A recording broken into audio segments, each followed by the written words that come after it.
Race is a lie, a ghost in the machine, a veil over the eye. Race is a lie, a script for the managed, a reason to die. It's the dementia, the spirit, it's the glitch in the code. It's the heavy, heavy baggage on a sovereign road.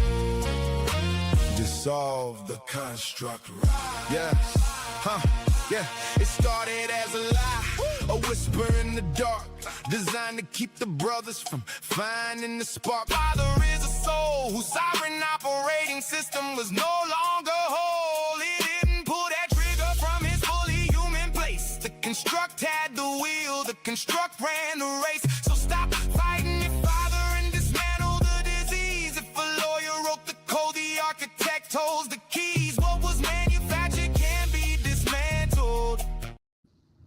Great Wednesday, and welcome to the Fully Human Trinity podcast.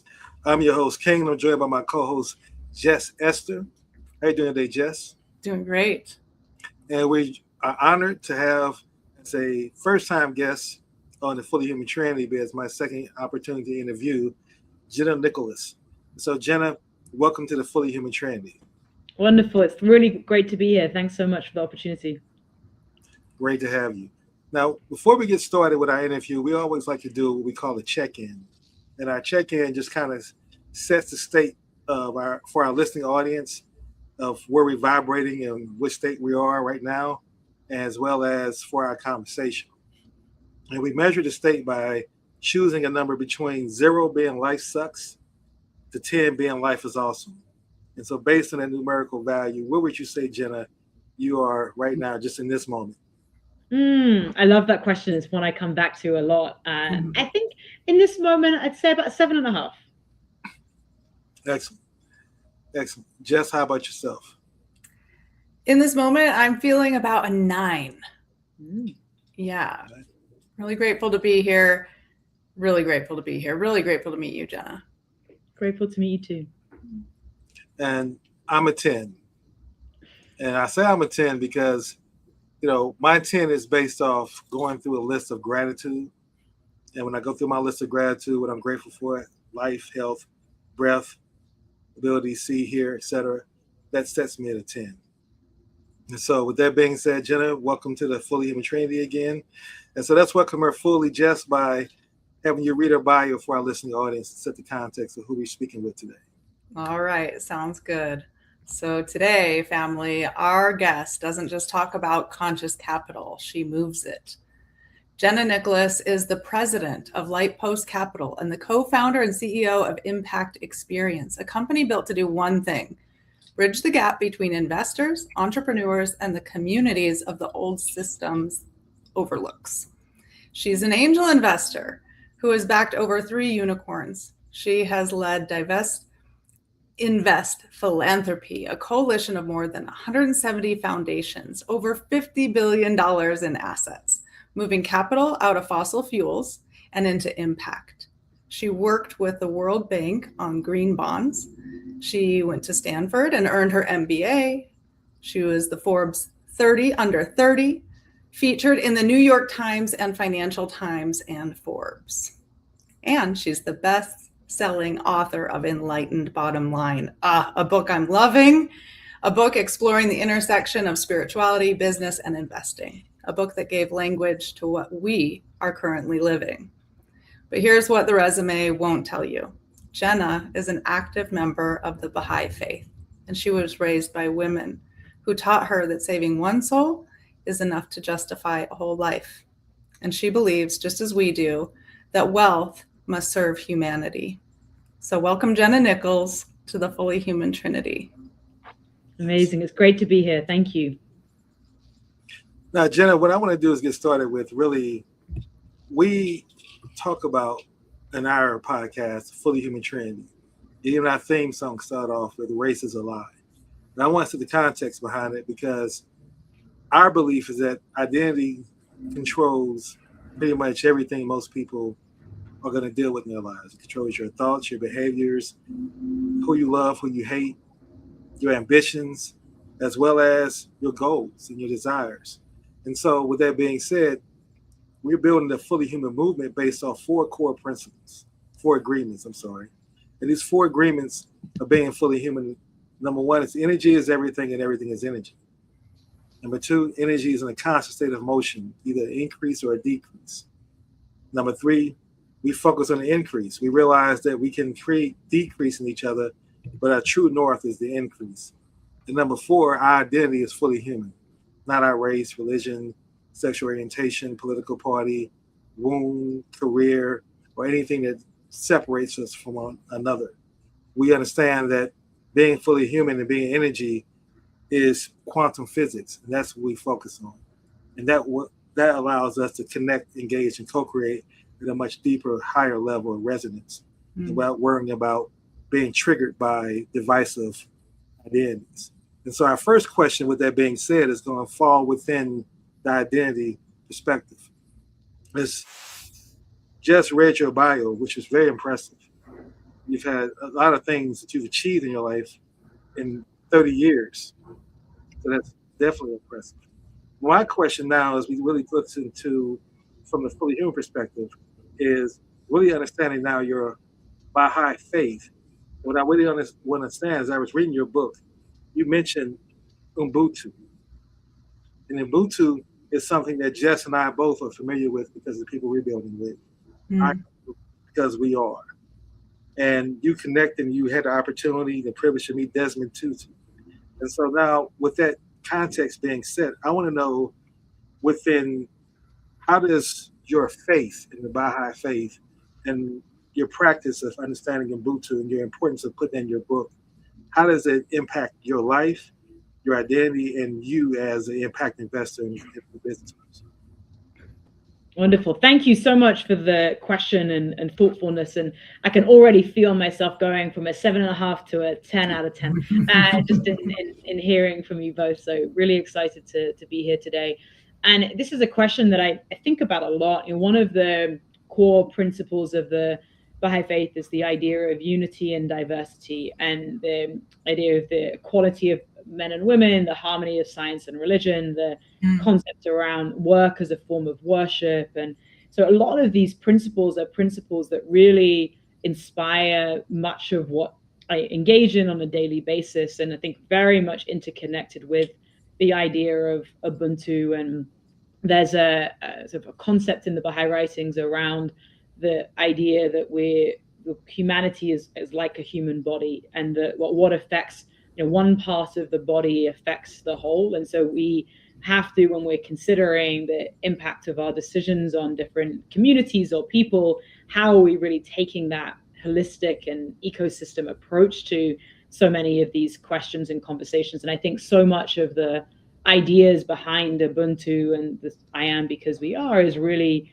sort of taking that understanding of our interconnectedness, and then what is the ripple effect of when we truly see ourselves as part of this interconnected whole. How do we make decisions differently as a result of that, whether it's how we're allocating kind of our time, talent, and treasures, kind of animating from that starting point. So the interconnection of the principles in the Baha'i faith and the concept of Ubuntu is definitely things I come back to a lot as guideposts.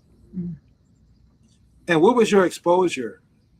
I know you talk about it in your book, but I want you to share with our listening audience how I believe your mother played a role in exposing you to that, and what that has meant in your, number one, being influenced by it, number two, continue to build upon that legacy.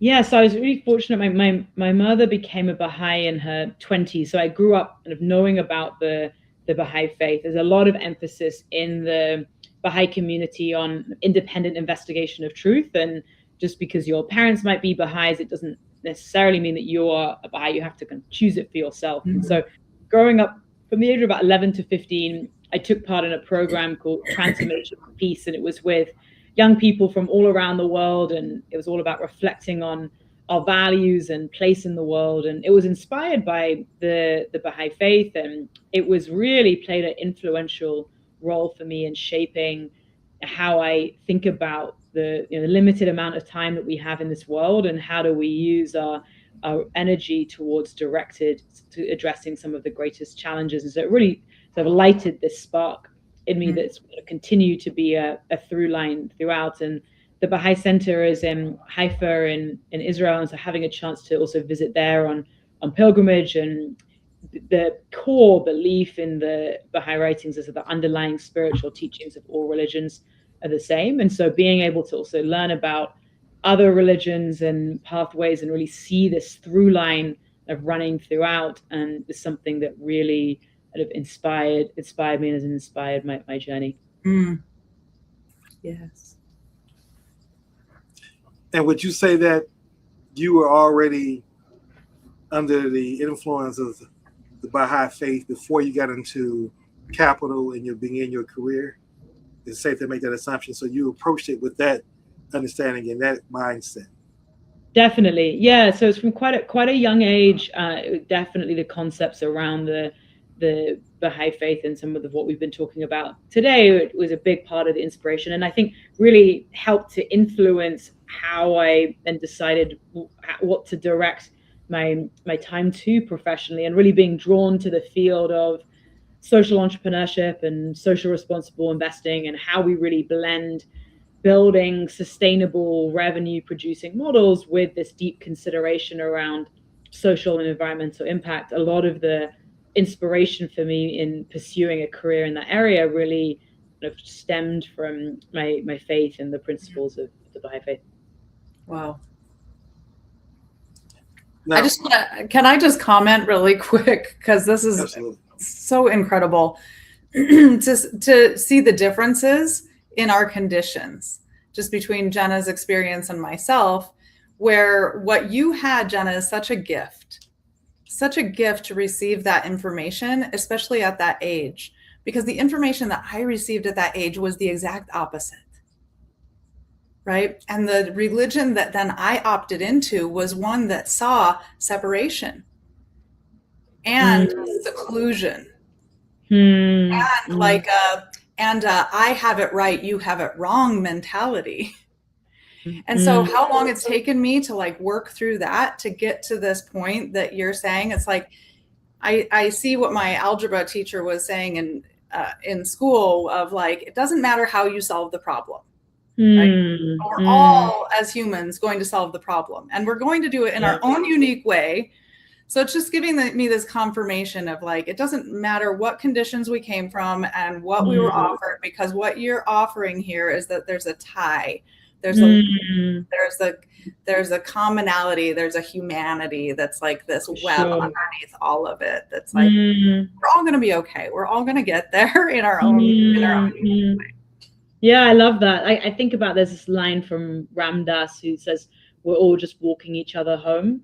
And I love that idea. And to your point of just that we may come at it from different starting points and to engaging around some of these themes from different contexts, but how do we provide these spaces for ever expanding circles, for opportunities to be able to engage and deepen on our paths and journeys. So really appreciate you sharing that.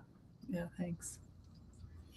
And I also find it insightful that, Jess, you mentioned the contrast, and definitely our cultural givens play a huge role in how we see ourselves and shaping our identity.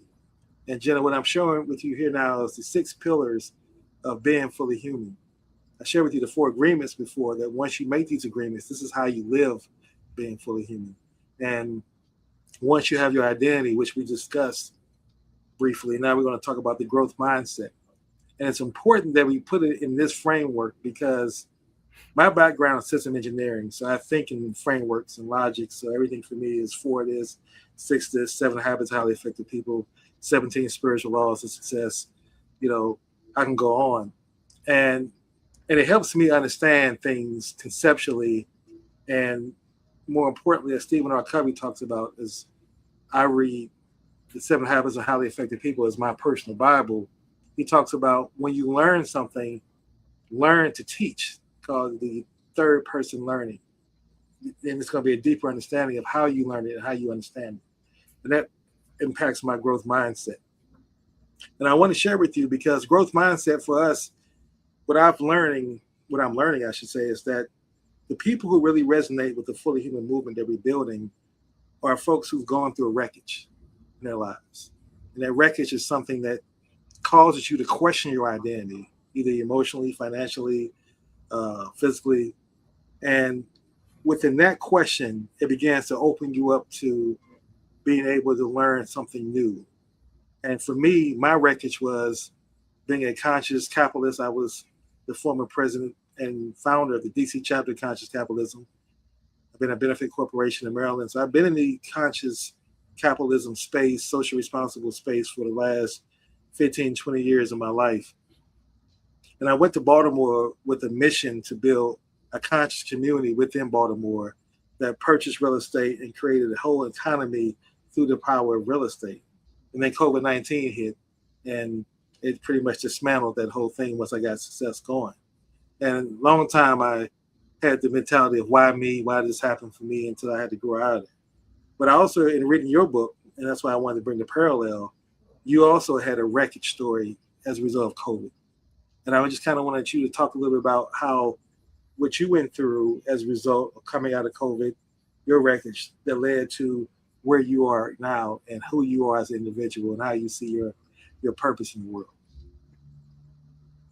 No, I really appreciate that, and it's a theme that really emerged a lot as I was interviewing people for my book, Enlightened Bottom Line, around what were these sort of key moments in people's lives that become this sort of inspiration for really bringing together principles around spirituality and purpose and business and investing. In this sort of language around the dark nights of the soul is something that have came up quite frequently in those conversations. I think for me, there's been a few things in my life, but certainly was poignantly, so we talked a bit earlier about my mother. So I was raised by my mother and grandmother, which my book is dedicated to my mother and grandmother. And they both passed away, my grandmother in 2018 and my mother in 2020. And I think that certainly, like, so much of my, tying to our previous conversation on identity, but so much of my identity was centered around being a daughter and a granddaughter, and just the constant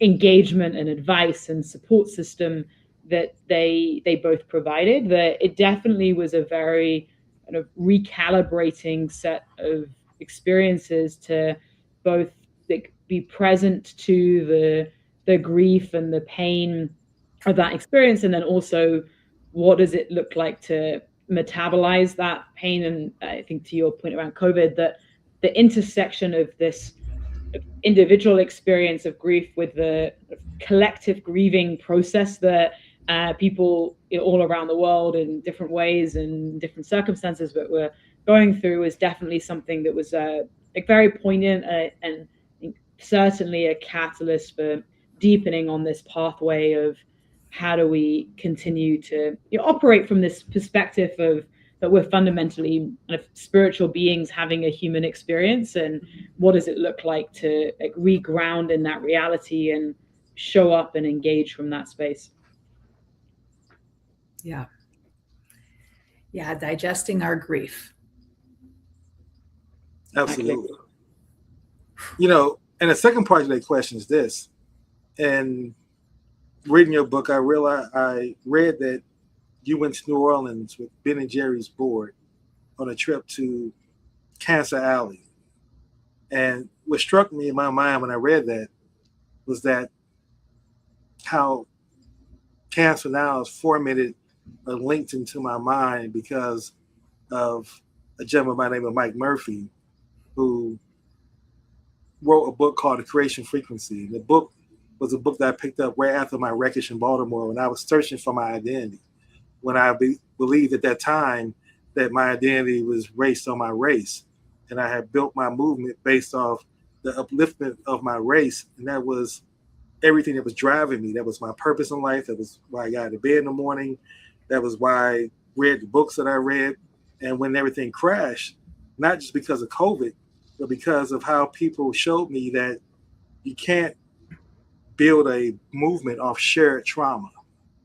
That just because you have trauma in common, that's not a strong enough pillar to build a community on. And so I began to question my faith, not my faith, but my identity to my race. And then I read his book, The Creation Frequency. It was about manifestations. And it really gave me a different perspective on manifestation, so much so that I followed this man for 3 years because he wasn't a really well-known author, but his book was impactful. And so much so that I followed him and realized he was opening up a retreat center in Colombia, the Andes in South America. And I said, I'm going to go there one day. Then my mom died. And her death definitely had some mental anxiety and challenges prior to her death, dealing with her as a caretaker, and then her passing away. So I needed to go someplace to heal. So I went to Colombia to heal. And while I was in Colombia to heal, I met Jess. That's where Jess and I met. This was almost a year ago in the Andes Mountains. And when Jess and I became kindred spirits, because she was also going through wreckage, also in Mountains of Hope, at a point where she was coming in. I want Jess to speak about that a little bit. Then I want to ask you a question, Jenna, part 2 of the question about growth mindset. So Jess, speak to a little bit about why you were at Mountains of Hope and what you were healing, what you were doing. Yeah, it's kind of cute and funny that you say that I was in the storm, because I didn't recognize that I was in a storm at the time, right? Like, you don't see, I was stepping into the mystery at the time of not really knowing exactly where I was going. But what I was following was a dear friend who was in a cancer crisis herself. And as a friend and as a death doula, I felt inspired to go be and serve where she was and where there were others who were on this cancer journey and looking for healing. Yeah. And so, Jenna, with that context, my question for you now is, do you allow things that shook you to your core, grief, loss, to inspire you, to define you? How do you process that? Jess and I talk about how she found a way to manage grief and gratitude at the same time. And so my question is for you, how do you handle that and then leverage that to continue building your legacy? No, a really powerful set of experiences, and thank you both for sharing that. And a couple of things that come to mind, I really appreciate the death doula role and energy in the creating the space for that metabolizing and processing. And there's a line in the Baha'i writings that talks about death as a messenger of joy. And I have always sort of really explored, like, what does that line really mean? And there was a book that some friends of mine recommended to me after my mother passed away that really resonated with me, by Martin Prechtel. And it's when grief becomes, the smell of rain on dust, when grief becomes praise. And I think this piece is very much around the indigenous perspective on grieving, and I think the power of creating spaces for grieving and all that arises from that. I think part of that growth mindset is that ability to be able to hold, I think it's in many ways whole paradox, but to hold the complexity of both the depth of grief and also the recognition that so often why that grief is so strong is because of the depth of relationships and the depth of feeling that led to that, and that part of what enables that metabolizing to take place is being fully present to each part of that journey. And that's certainly a big part of the work that I try to engage in now, through certainly with impact experience, where we're engaging in environments that are deeply traumatic and with history that's deeply traumatic in places like Montgomery, Alabama, and even with the investing work that engage in with LightPost Capital, where we're investing into impact-oriented companies, is how do we create space for people to share all that's arising for them and what's been part of the arc of their journey, and how that's then shaping who they are today, to then be able to determine how do we move forward from here, based on all that's shaped us so far. Yeah. Actually, I found this little picture before I came on, and I looked at the back of it, and it's something that I had written several years ago with my intentions. And it said, how and where do we connect to tell our stories? I love that. Yeah, because it really is that mother, grandmother energy that you're speaking with, of like some of these conversations are only told between mouth and ear. And these are the traditions that you're speaking of that really create the solid ground from which you create. That's for sure.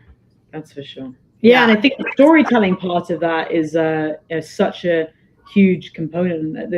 I mentioned some of his work in the book, but one of my mentors is Professor Marshall Gans from Harvard Kennedy School, and he has a framework which is the story of self, the story of us, and the story of now. And this process of tuning into what is our stories and how are we telling that story, and how does that connect to what this moment and the power of this moment, and then what is the interconnection of our stories together. So I think being able to reflect on that and what that can then lead to is also a really important aspect of this work. Mm. Yeah. You know, as I was reading your book, I found several instances where you talked about the importance of understanding and learning your employees and their stories.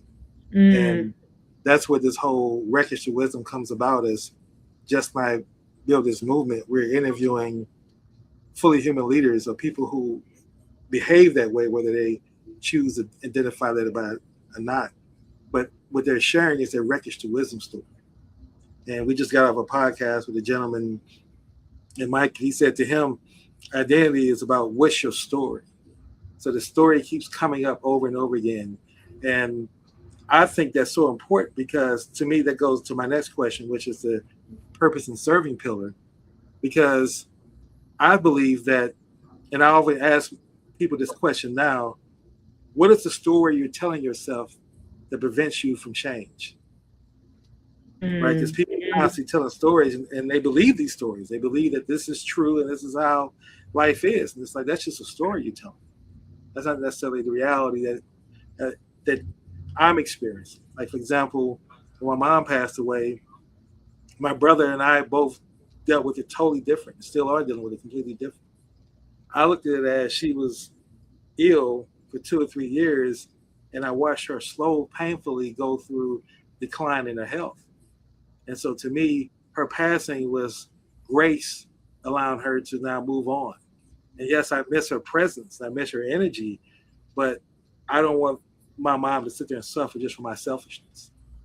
Where my brother felt as though she left us and he got a lot of negative energy about it. And that's the story he tells himself. So my point is, that's not the reality. Same experience, we both got 2 different stories that we tell ourselves about it. I decided to lean myself more into purpose and serving as a result, to deal with my grief and to get myself out of my head. And I realized the best way to get myself out of my head is to serve others. And so as we talk about the higher purpose and serving, and now we're talking about wealth and adding that to it, I want to frame it this way. To me, purpose is not a mission statement. It's a gravitational center that organizes capital, relationships, and time. And it should be who your identity is. And with that, you talked about co-founding Impact Experience and bridging the gap between investors, entrepreneurs, and often overlooked communities. You mentioned Alabama. And that really resonated with me, because I've been working to create this fully human nexus. And Jess has come on as a partner of mine in this movement. And it's a online platform that allows for just that same purpose of connecting impact investors with conscious businesses in a platform they can log in that's not performative, like a LinkedIn that you got to filter out who's real and who's not, or Facebook and all these other social media platforms that's designed to get your attention by clicks. The Fully Human Nexus is designed to get connected through the law of service. And so what I want to ask you within that context now, how do you see bridging the gap between wealth and connecting impact investors to those conscious businesses that are seeking the capital? How do you see how to bridge that? What does that look like to you as well?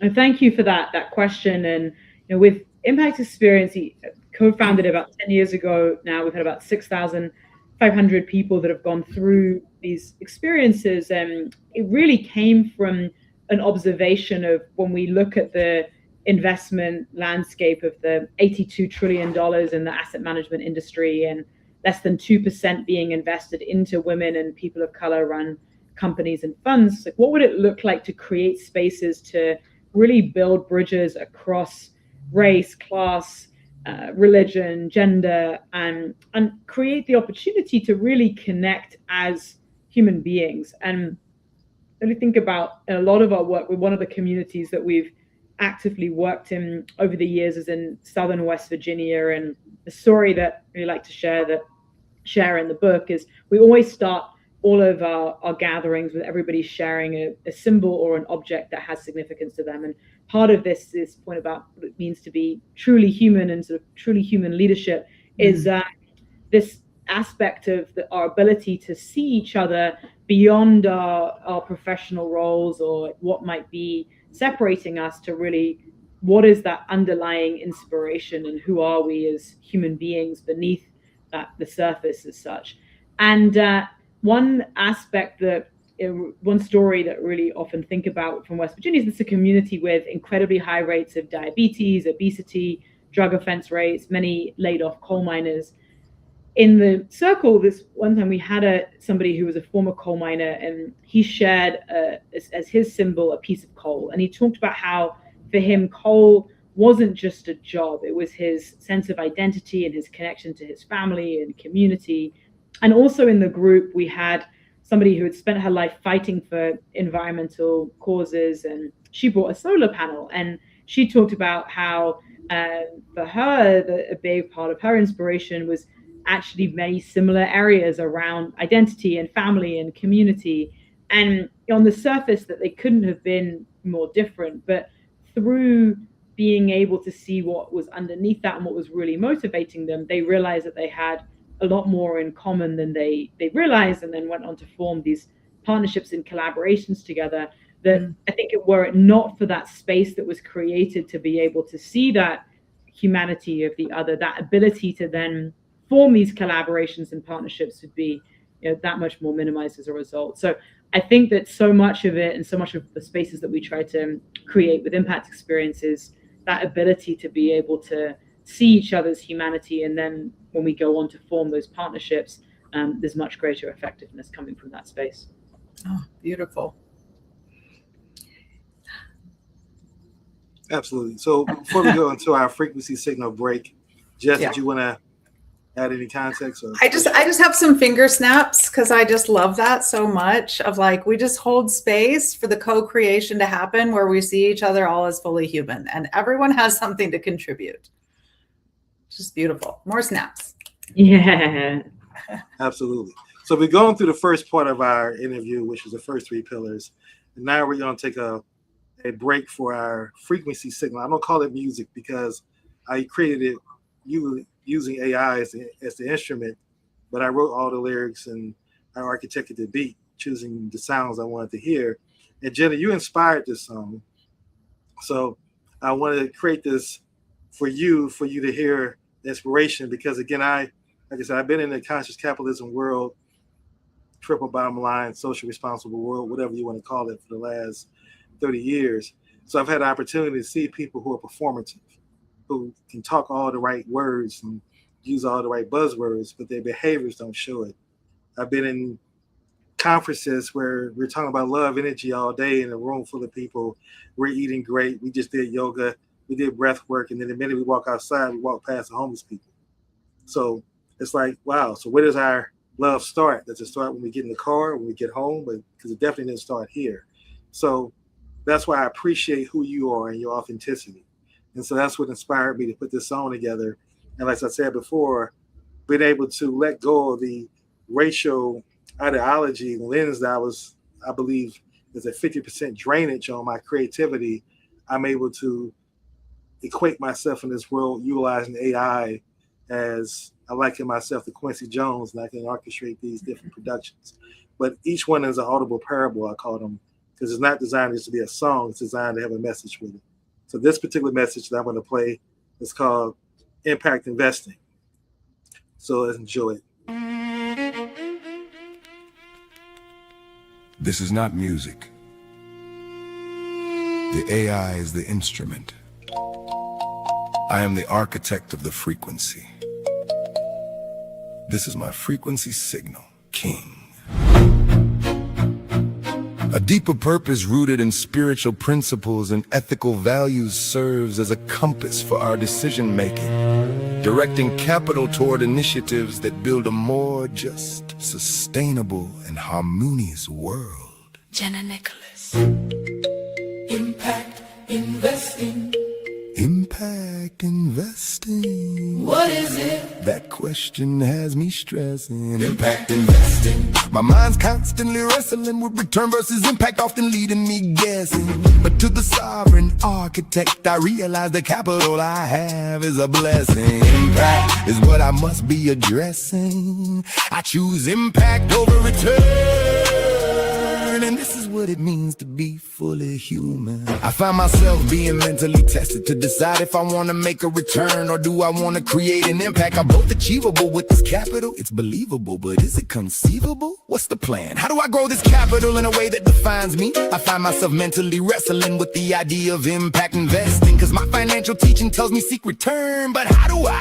My soul says seek impact. How can I choose both, avoiding a heart attack? A community leader needs funds to implement his passion, his purpose. He serves it restlessly 24/7. Total thoughts dedicated. However, his business plan is not convincing enough for capital to be used in such a manner where I invest in Google, Amazon, Intel, and Microsoft. I can do options, calls, and puts to keep my money from ever being lost. I bet on the increase, I bet on the decrease. Both provide me with liquidity. Impact investing for impact, or impact investing for returns. What would you do if you were me?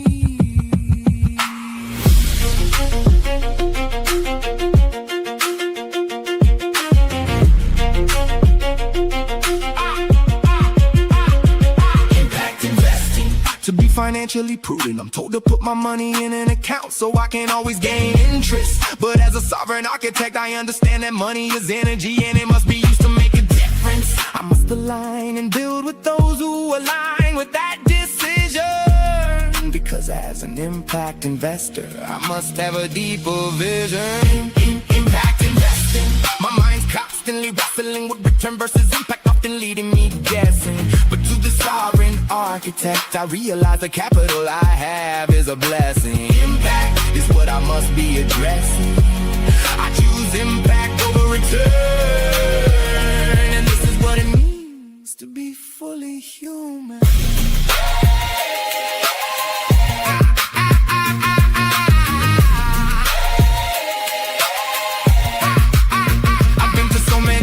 Shops and seminars on people claiming to invest capital in ways that provide impact. But impact is a word that's subjective. Does impact mean impact with financial returns, interest rates, and more? Does impact mean communities being raised up, families being changed forever? Community never gets that kind of capital, never gets that kind of measurement, as long as Wall Street is the impact as opposed to community needs and residents, lifting up souls and spirits to become free. Then impact investing is just another way of guessing. The $500 million fully human fund. Fully human leaders bring skin in the game of 9%. The 6-member tribe and the 3,000-member community. That is the unity, sacred geometry, and living up to a deserving soul brings the clarity. Impact investing. My mind's constantly wrestling with return versus impact, often leading me guessing. But to the sovereign architect, I realize the capital I have is a blessing. Impact is what I must be addressing. I choose impact over return, and this is what it means to be fully human. This is what it means to be fully human. Ancestors, ancestors.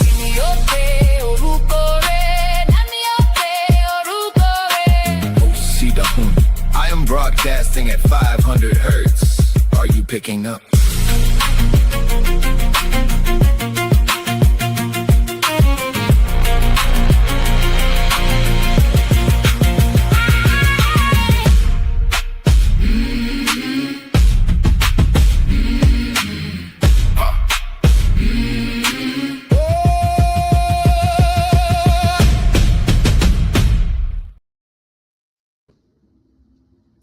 Wow, that was amazing. That was so cool. Thank you so much. That was so beautiful. Well, thank you for listening, and I appreciate your comments, and thank you for inspiring it. That goes both ways. That's so Which fun. goes back to energy is everything. And that's where I truly believe that. And I went through my wreckage, and I now understand that my wreckage was necessary for me to be able to have that clarity on that knowing. And that leads to my next pillar.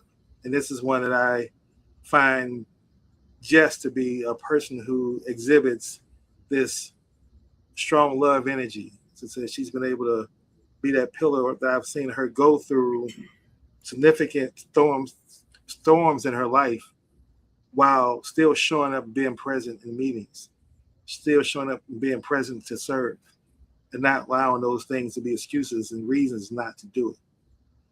And so what I shared with Jess one day was that because I'm a person who constantly looking at human emergence and studying human behaviors and how they work in society, I really began to look at, and then looking within my own community, my own being the Black skin community in that context, and realizing that the most important pillar of that community was the grandmother.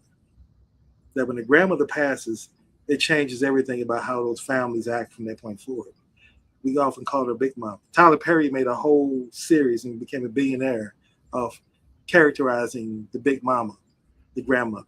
And with just being a grandmother, and then you talking about your grandmother and her impact of how working with a woman, and I believe she had a quote, and I might misphrase, but I want you to talk about that because I know that's had an influence in you. And this is where I want to go with this within the Grateful Spirit pillar, is that I'm grateful for my pain, because of my pain, then I don't learn. I grow from those pain. I grow from that pain. And your grandmother, you reference in your book, you says that she made a statement about listening and comforting a woman. And she said, if I did nothing else in my life but save that woman, my life would be complete. And I really want to know, because I know your grandmother had a huge influence on you, but why would you pick that particular quote to put in your book as a symbol for someone like myself who doesn't know your relationship with your grandmother, but that's how I'm viewing you now through that powerful state. Thank you for sharing that, and thank you again for the beautiful song. I'm excited to listen to it again and to digest it fully. So coming back to my grandma, maybe to share the story that you're referencing. So my grandmother ran a fashion store in London, and she would often tell this story about, one day it was a very busy day at the store, and she was being pulled in all these different directions, and there was a woman that was in the store who was really clearly struggling. And so my grandmother kind of stopped everything that she was doing to create space for this woman to process all that was going on for her. And then a couple of weeks later, the woman came back and said exactly as you quoted. She said, that day I was thinking about taking my life, but that conversation with you convinced me to stay alive. And my grandmother would share this story, and she'd say, if there's nothing else that I've done in my life but created the space for this woman to process all that was going on for her, like that is enough, and I am enough. And I really come back to that story a lot. My grandmother, who was inspiring to me in many ways, and she was an artist. I think just her creative spirit and approach to life inspired me in many ways. But I think this story in particular, but I think so often when we're talking about many of these themes that we're engaging around, it can feel like this very grandiose vision of what are we trying to do, and it can feel quite overwhelming. But this power of actually, so often it's how are we showing up to the people around us, and what is the ripple effect of that, and what can come about as a result of just an orientation to the beginning of our conversation around Ubuntu and I am because we are. If we can show up from that place, or there's another line in the Baha'i writings that says that your heart burn with loving kindness for all who may cross your path. And thinking about what would it really look like if we were to show up and engage from that place, and what would be the kind of ripple impact of that. Absolutely. And Jess, I want to bring you in now because, Jenna, to your point, to get me to the point where I have a grateful spirit and I'm grateful for my life. Actually, I Jenna, I sent to you a gratitude song not long ago that I created similar. And that came from a prayer that I say every single day as part of my morning ritual. I wake up in the morning, I go through my list of gratitude, sets my state of 10. Then I listen to my gratitude song. I listen to my songs calling on my ancestors every single day. I want to piggyback on the ancestor part that I know how important it is to you as well. But I put myself on a 180-day journey to really live at the state of gratitude and really live there, recognize it as a state and get out of lack and getting out of selling and transactions, but just getting to trust and have faith in the universe, focus on purpose and serving, and knowing that if I lift up a deserving soul, that the universe will provide for me, and having that faith to do that. And Jess and I talked about it. Jess loved the idea. Jess agreed to join me on this 180-day journey. And everything we're building within the Fully Human movement is based on sacred geometry, 6s, 3s, and 9s. You'll see that as we continue to build. But Jess, I want you to kind of talk about what you taught me, because I thought I had it figured out until you shared with me. But King, what is your regenerative rhythm? What are you doing to deal with and center yourself? And when you exposed that to me and you shared that with me, it really helped center me and change my life. So I want you to talk a bit brief about your regenerative rhythm, because in Jenna, you'll see that when she shares that with you, there are several sections in your book where you talk about how folks talk about some of the same things Jess talk about in their culture and within how they run their companies as a way to keep their employees engaged. So. Yeah, I'm not quite sure where to start on this one. I guess, back in the store where Jenna's mother was with this woman who needed to process. She was obviously not in a harmonious state, and everyone around could feel that. There were probably behaviors and symptoms of what she was going through. And then Jenna's mom had the wherewithal to hold space for her. And that in itself is a co-regulation technique, and, learned very much from being the mother. Like, if mom's not happy, nobody's happy. But, by the opposite terms, like, if mom is happy, she can hold space for others to be happy as well. And one of the things that I was doing with the patients at Mountains of Hope was doing that process in itself, is just holding the space for someone to process what they're going through, especially when it's a crisis. And one of the things that I love about Jenna's book is talking about when we're in crisis, we need to do that together. And Jenna learned this from witnessing her mother doing that, and that nothing else is more important. Like, there's no transaction that is more important. Like, you need to check out with your milk and buy your milk more than you need to be with a human who's having a really challenging time and about to end their life.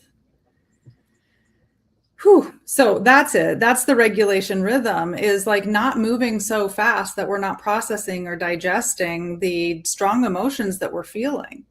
And one of the things that I did with you, King, at Mountains of Hope, when you were so eager to just keep moving along and like, what's the next thing on the schedule? And I was like, well, the next thing is put your feet on the ground. We're going to co-regulate. And I think it's just a practice that's not taught inside of a culture that's like, go, go, go, and get the next thing. Because it's in how we go about it. It's what Jenna's saying. It's like, how are you in your relations? How are you able to be with someone rather than just going to the end and using and being transactional with each other? And definitely this practice came from working at the end of life and understanding that there's going to be so much that has to be processed to come to this completion of actually transforming that identity and moving into another state. And noticing that for myself, as we look at like these journeys into the dark, that we don't have to come into a crisis that's going to take our life. We have these crises all day, every day, in different situations that just arise in this world. And we have an opportunity each time to just pause and resource ourselves before moving forward. So that's what it is the regulation, is making sure that I'm uplifted before I can I guess I need more deposits in my account before I can take withdrawals. And there's something about that we can create a regenerative energy system when I'm clear about that. And knowing if I'm not resourced and I actually don't know how to resource myself, there is a mother. There's a Mother Earth who created us, and she's happy to resource you anytime you want to put your feet. Yeah, I think Jess may ran into. Actually, Okay. oh, I was gone. We can just support each other in that regulation rather than breaking each other down. We can hold each other up. And with that context, Jenna, the question I want to ask you now is, why was it important for you to put rituals and practices of breath work, of mindfulness, of taking a moment to just be at peace in your book? Yeah, no, I love these reflections. And just to reflect on what Jess just shared, like there's a line that I often come back to that share in the book from Martin Luther King, where he said, take the first step in faith. You don't have to see the whole staircase, just take the first step. And I think this power of like, what are these steps that we're taking, and to this point of like being fully immersed in nature and what we can learn from being in nature. And I think it connects back to what you're asking around, whether it's breath work or yoga or even swimming or different ways that bring us back into our bodies and take us out of our heads, to kind of really being able to connect to both like what is the universe trying to teach us and how do we become channels. I have a kind of mantra written on my desk, and it says, I am a joyful, abundant channel of love. And like that's this kind of goal that said, like, in order to be that and to emanate that, what is that like recharge that we're talking about, to be able to show up and engage from that space. And I think it looks differently for different people, but being able to tune into what are those tools and practices that can, help one to be able to be that channel. Absolutely. That's beautiful. That's beautiful. We're getting near the top of the hour. We get two more pillars to go through. I want to shift us now to the next pillar, which is governing principles. And governing principles is very important to me because, like I said, I guess Jess had an internet issue. She'll get back in. But in his book, The 7 Habits of Highly Effective People, I read it as my Bible. In other words, I reference it daily. It's not a book I just read once and put away. And he talks about there's a difference between principles and values. He said values are like, anybody can have values, such as gangsters or criminals can say, our values are we're not going to sell drugs around schools. That can be agreed upon value. Or that we're not going to, within a mob, they didn't believe in, if you wasn't in their life, they wouldn't touch your external family, those kind of values.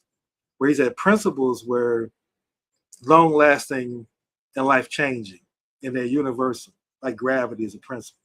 That no matter how much you want to argue with it, you can drop the ball and it's going to go to the ground every single time. No matter how much you cry, how much you pray about it, that's a universal principle. And so I set that context because, to me, principles are, especially particularly governing principles, we choose them. In yoga, they talk about, let me let Jess back in. They talk about having these yarmulkes, these guiding things that govern who you are. Like, for example, my governing principles, I have 9, but I just share quickly 4. Integrity, love, faith, generative. Those are 4 of my governing principles of my 9 that I have to hold myself accountable to my actions. I literally do a weekly assessment of my actions, and but I estimate how true were I to my principles and how far I was from my principles. And then next week I work to be better, and that's my growth mindset as well. So I set that context because in your book you talk about, which I thought was interesting, that you talk about companies created what's called brave spaces. And these brave spaces, and just when I met her, she talked about a safe space. So I just kind of want to have you talk about what's a brave space, how do you see principles and values fitting within a company and organization, and as an impact investor, how important is that in your determination if you're going to invest in a company, understanding what their principles and values and their brave spaces? I think a big part of the nature of brave spaces is creating the opportunity to have what can sometimes be challenging conversations. We have a concept in the Baha'i writings around the power of consultation, and think about companies, like there's a company I talk about in the book called Innisfree Hotels, and they've created what they call a cultural manifesto, or cultural manual. And in that manual, a lot of the principles are around creating the environments that enable people to be able to share from their particular vantage points and perspectives, and that there's the idea that what we'll be able to come up with as a whole is so much greater than what any one of us individually might be able to determine. So how do we create those environments where people feel like truly encouraged to be able to share fully from that particular vantage point, and that's going to be held by the group and engaged with, and that then it might be the final outcome is very different from what any one individual could have come up with, but that's part of the power of it. Excellent, excellent. And I'm curious, before I go to the next pillar, do you see any parallels between what you wrote, what you've researched, and what you've seen, experienced out in the greater impact investing world from these great companies you research, and the movement that Jess and I are building? Very much so. Yeah. And I think a lot, and even just seeing some of these pillars here is like so aligned. There's a framework that present in the book called the HEAL framework, stands for hope, empathy, abundance, and legacy. And I think so much of what you are sharing here deeply resonates with that. And certainly a lot of what we engage with the companies that we invest in, LightPost, is very much around many of these principles and embodying a growth mindset as they're hiring and retaining talent and exploring new areas of product and market development. So yeah, definitely really resonates.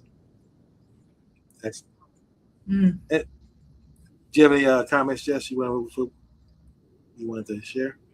Yeah, I do. Just, my own personal experience as I've come into this movement and kind of like shifting who I am as an identity, I'm also seeing that I'm shifting my investment likewise.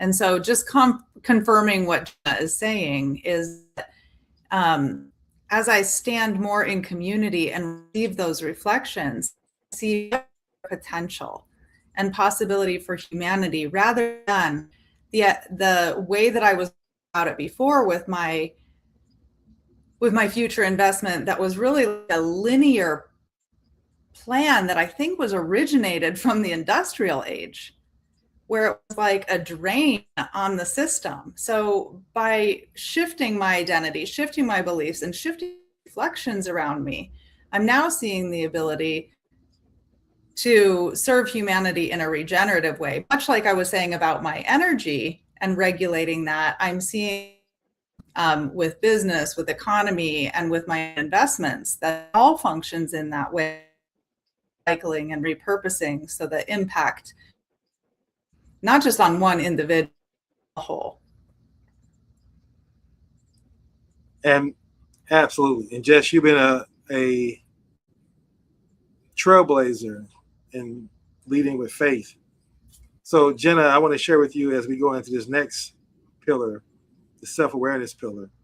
And I've complimented Jess throughout each of these pillars, because I told her that that's one of the reasons what I wanted to build with her, is because she exemplifies these pillars. Whether she was calling herself fully human or not, and then she joined me on this journey to become more fully human. Self-awareness is so important. And she talked about how she invests her money now. I just want to give you context, Jenna, and I want to ask you a question and your thoughts about this. That what Jess and I are doing, my background, again, system engineering, and I build what I call tribal resonance systems. And these are ways to build systems around how do you identify people that you want to connect with that's based on alignment, not just based on what's in common. Because alignment builds deeper relationships. I use LinkedIn primarily to build these connections, these relationships. And I use tools to connect me with LinkedIn for searching, and a podcast on my way. And you experience that, Jenna, inviting people into my world learning about them and seeing, are they really who they say they are, as a LinkedIn profile and their websites may say, or are they just using that just to get connections? And in doing so, I'm able now to use systems and AI tools now to build a community around a business that has a higher purpose and build a tribe around a business. And so we do that through what we utilize by lifting up another, getting a commonality. So let me explain to you what I mean.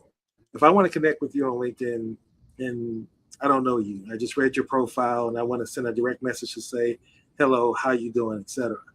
The first thing I'm going to do is I'm going to reference something from your profile to show you that I took interest and read it. Then I'm going to sing the gratitude song that I sent you. And I'm just going to say, I went through my wreckage. Here's a gratitude song. I hope this lands with you as much as it lands with me, and leave it at that. Now, you reply back like, great song, I love it. Then I'm going to say, great, I live with the state of gratitude. Help me support a deserving soul. And if you do that, now you've met me at the frequency of gratitude. I know what your state is. And now we both are gifting to a deserving soul $33. And we created a campaign. I'm not getting too much into the details of that because of the time, but we use that as a way to lift up someone else. And Rachel was someone who had cancer that we just supported doing that.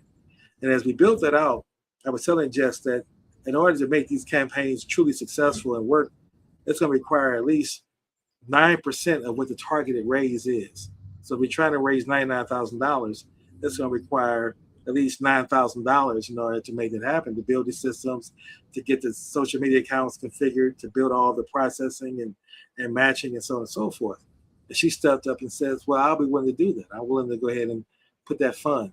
And as we build with deserving souls, they agree that we're going to build a mission around their business, a community around it, a campaign, and a strategy. So in 6 months, they're going to have 6 people that we built that's truly aligned with their mission, a tribe of, we call that a tribe, and then a community of 3,000 people who've gifted $33. And it becomes a very effective way of vetting people into the world. I wanted to give you that long context because you have the experience in impact investing. You've ran 2 companies.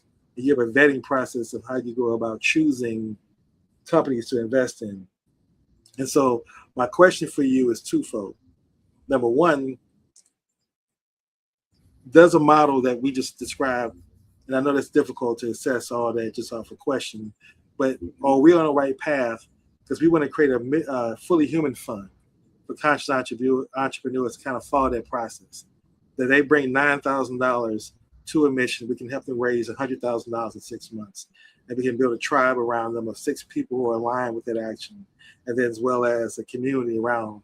So they sit down to you as an impact investor, they're bringing in $100,000, 6 aligned members of their team, and a community that supports the ideal and their model. Would that be enough for an impact investor to say, maybe invest $1 million into that business based off that, not using the traditional financial metrics of credit scoring and things of that nature? So that's the first part of my question. I'll pause and answer anything for clarity. Yeah, no, I really appreciate that, and probably would need to dive a bit more into understanding all the mechanics of it. But I think if I'm understanding correctly, this principle around how do we create opportunities for people to come together in community and finance initiatives, in rather than it being any one person is doing this by themselves. I think there's so much in that of what is that community building aspect, and the lowering the barriers to entry for people to engage in this work. And there's an organization called C-Note that think about where they've created a platform for people to contribute anything from sort of $10 upwards, and then they pool those funds together and then invest that onwards as a pooled vehicle. And so I think all of these structures that enable more of that opportunity for it to be more catalytic in terms of how capital is aggregated and then distributed, I think makes a lot of sense. Excellent. Then my last question I want to ask, and then Jess has one, then we can get ready to wrap up, is that I also noticed you did this consistently in your book, because as a system engineer, as a writer myself, I'm always looking for structure and systems. And I noticed that was constant in your book, is that you would end each chapter with a series of reflection questions. I talk about reflecting at the end of my week. So I just wanted to ask, why was that important to do that? And what inspires you to do that? And how did it feel as you finish your book? Did you have a reflection on now my book? I really appreciate you pointing that out. And it definitely was a really important aspect for me from a design perspective in terms of having these reflection questions at the end of each chapter. And I think so much of it is that really the design around the book was just as much as a series of questions and stories as anything else, right? I mean, these are really complex topics that we could spend lifetimes trying to engage around. And that I think so much of it is, what does it look like to engage from a place of inquiry and to do that both individually and collectively, and what can happen when we create the spaces for holding those questions? And that's definitely been a key part of my journey, and definitely very much encouraged. I mentioned earlier around the core principle in the Baha'i faith around independent investigation of truth, but so much through personal and professional life is the power of asking those questions. And so it's been great hearing that people have been using those questions as tools within their organizations, for prompts within their team retreats and gatherings, to be able to really provide an opportunity to be in inquiry together. Excellent, excellent. Now, as we go ahead and wrap up our show and our podcast, again, we want to thank you for being such a wonderful guest on our show. Again, being authentic, for writing this book, for being you and living the life you live. Again, you ended the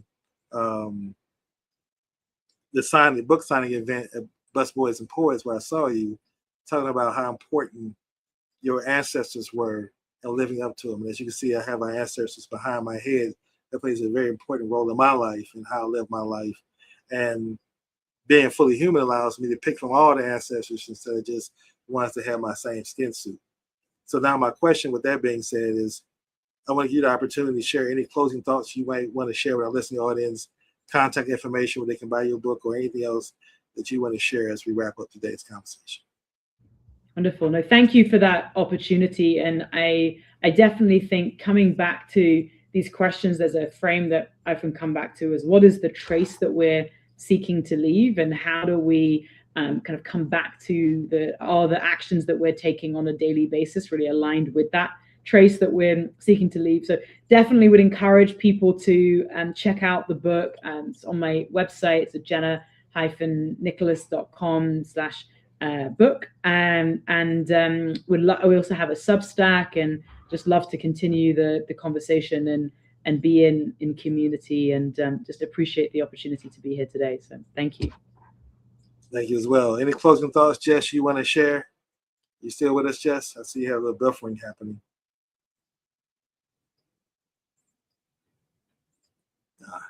Well, maybe her internet is kind of spotty. Well, Jenna, I won't keep you anymore, or our listening audience. I want to thank everyone for listening to the Fully Human Trinity. This has been another episode where we wanted to bring you a person who we believe is fully human, exhibiting these behaviors, their wreckage to wisdom story, and how they're living their legacy now, as opposed to just leaving a legacy. So again, thank you for listening. And Jenna, did you share all the space so they can get your book? Yes, definitely. Yeah. And it's also available on Amazon and Bookshop and Barnes & Noble. It's called Enlightened Bottom Line. And thank you so much. It's a great read. So thank you all for listening. And until next Wednesday, that's all for Look for Ways to Become More Fully Human. Thank you. Thanks so much. Take care. Take care. Race is a lie, a ghost in the machine, a veil over the eye. Race is a lie, a script for the managed, a reason to die. It's the dementia, the spirit, it's the glitch in the code, it's the heavy, heavy baggage on a sovereign road. Dissolve the construct, yes, yeah, it started as a lie, a whisper in the dark, designed to keep the brothers from finding the spark. Father is a soul whose sovereign operating system was no longer whole. It didn't pull that trigger from his fully human place. The construct had the wheel, the construct ran the race.